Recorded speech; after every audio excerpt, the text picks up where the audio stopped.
Hello, friends, and welcome back to Stories About Entitled People. But before we begin, best way to support our channel is to leave comments, like, and subscribe with the turned-on bell so you don't miss the new video every single day. Here we go. She spent 30 minutes berating me for a stationary cart, so I told her I woke up to ruin her day.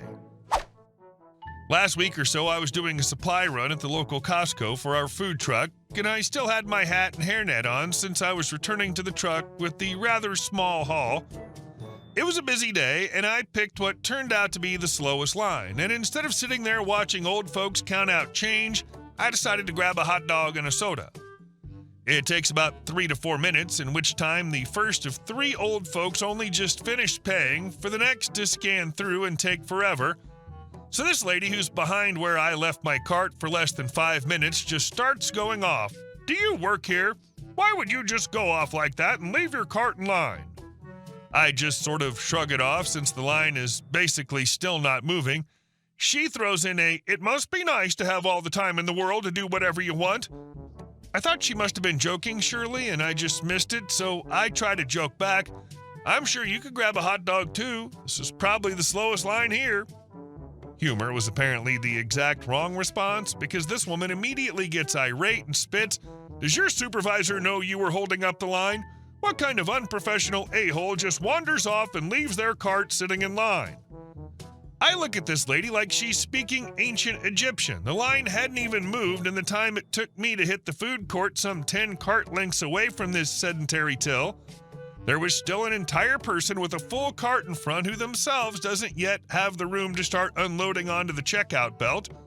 Finally, I hit her with a "No, I don't work here, lady," to which she flippantly replies, "Of course not. The employees here aren't a-holes who would do such a stupid, thoughtless thing and hold up the line for their own selfishness." But now the cashier has started taking notice, as well as the bagger, since watching this lady make a scene is probably more entertaining than yet another old person counting out exact change. I'm still dumbfounded. Is this lady dense? The line hasn't moved at all, but before I can point that fact out to her, she unloads with a "Where do you work? I want to tell your boss about how much of an a-hole you are in public. Whoever you work for, you're making them look bad." What even the F? Obviously not if you can't tell who I even work for, regardless of whatever I might have done. Her bullcrap continues, and I just try and ignore it, but it's literally damn near half an hour of this crap as we wait to be checked out.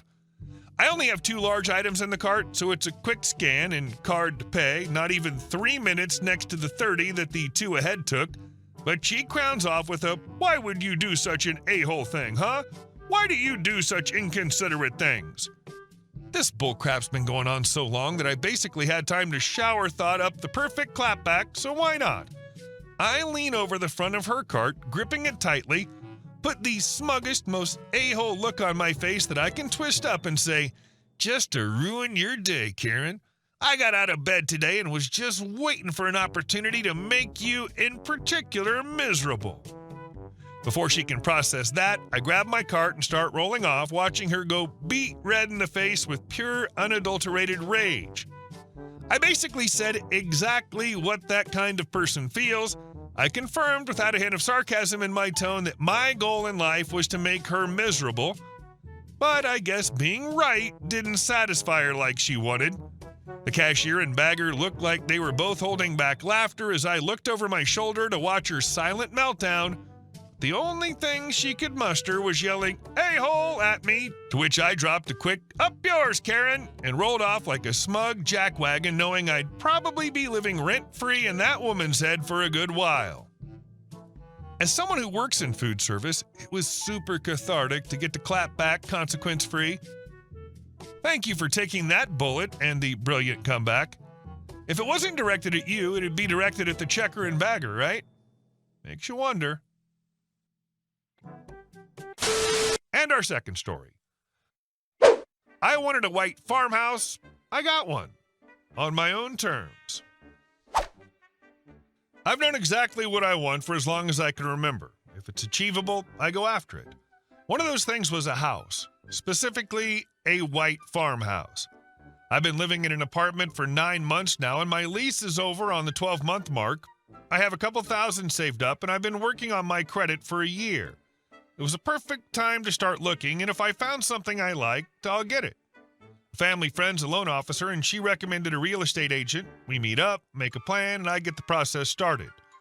At that point, I knew I should probably tell my parents to prevent any debates or arguments about it, and they owe me a couple thousand too. I went to lunch at their house every Tuesday, and I work up the courage to bring it up as I'm about to leave. I say, hey, I've been talking to the loan officer, and she recommended this agent, and we've started looking for houses. I get no response from either of them, and they don't even look my way.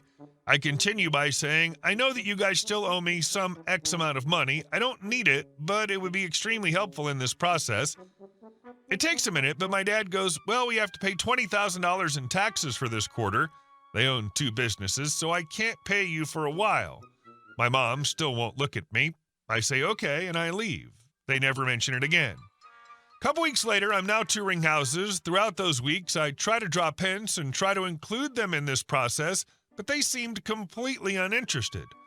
I go look at my first few houses, and I'm considering putting an offer on one, but I wanted to look at it one more time and see another house first. My sister's also interested in buying a house, but for now, she's just watching the market, and she sends me different ones to check out. This one she sent me, I already asked my agent about, and I give her a call to tell her about it. My sister answers, and my mom is with her. About 5 minutes through the call, my mom takes her phone and starts talking to me. At first, it's cordial, but then she says my dad doesn't feel included, and it's making them upset. I say, well, I didn't know either of you wanted to be included.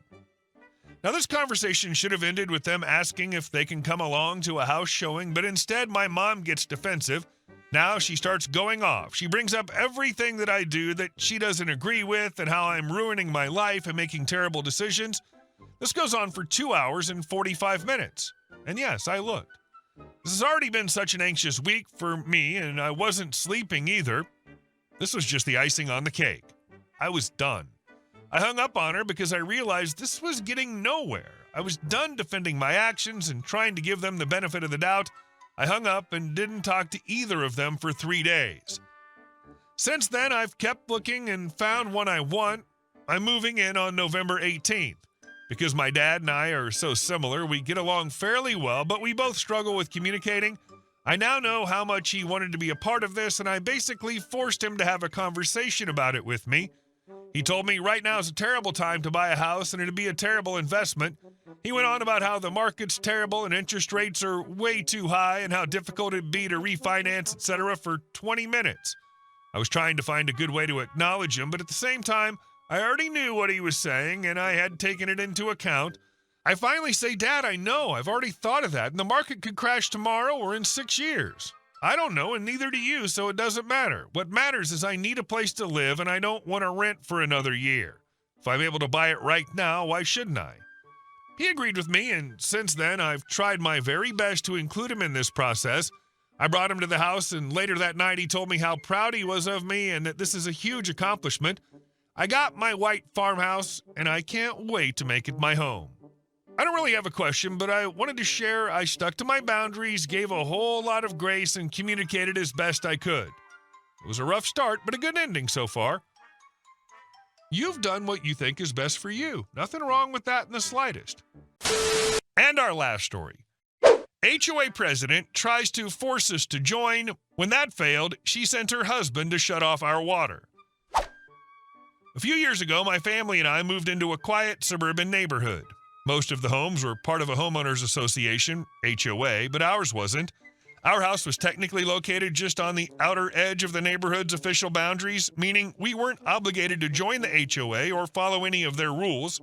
At first, this didn't seem like a big deal. We weren't disruptive. We kept our lawn trimmed, our home maintained, and never caused a stir. Most of the neighbors treated us just fine, recognizing that we were respectful even if we weren't officially part of the club, but not everyone was so understanding. Enter Karen, the self-appointed queen of the cul-de-sac and HOA president. If you imagined a clipboard-carrying, rule-spouting, yard-measuring zealot, you'd be spot on. From the moment she found out we weren't members of her beloved HOA, she made it her personal mission to correct that oversight. At first, it was subtle. She'd wave us down during walks to talk about how lovely the community would be if everyone was on the same page.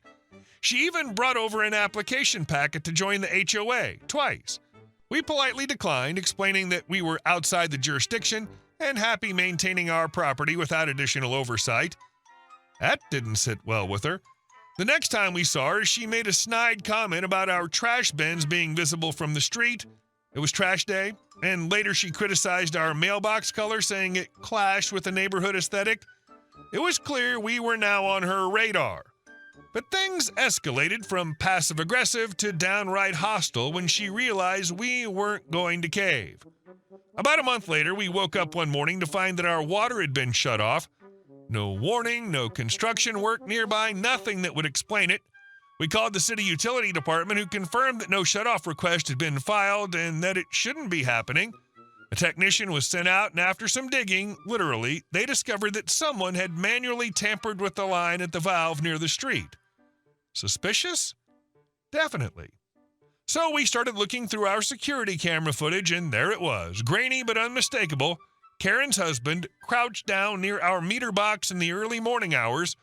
We learned later that he worked in the plumbing supply industry and clearly knew his way around a shut-off valve. That was the breaking point. We began documenting everything. We installed additional security cameras, started logging any unusual activity, and even recorded interactions where Karen or her husband were spotted pacing around the edge of our yard, clearly looking for anything they could report or use against us. We were tired of being harassed for simply existing outside their little system. With enough evidence in hand, we filed a lawsuit for harassment, trespassing, tampering with utilities, and emotional distress.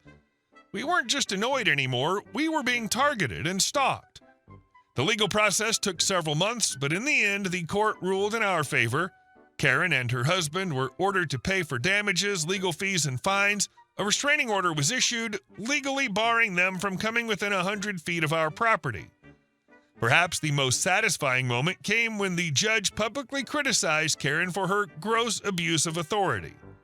The fallout was swift and delicious. Karen was voted out as HOA president not long after the ruling.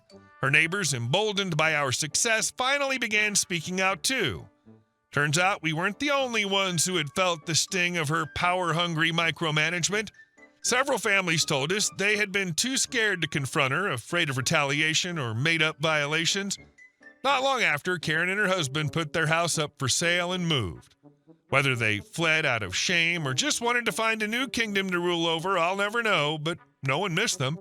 In fact, the general atmosphere of the neighborhood improved. The HOA still existed, but it no longer operated under the iron fist of a tyrant.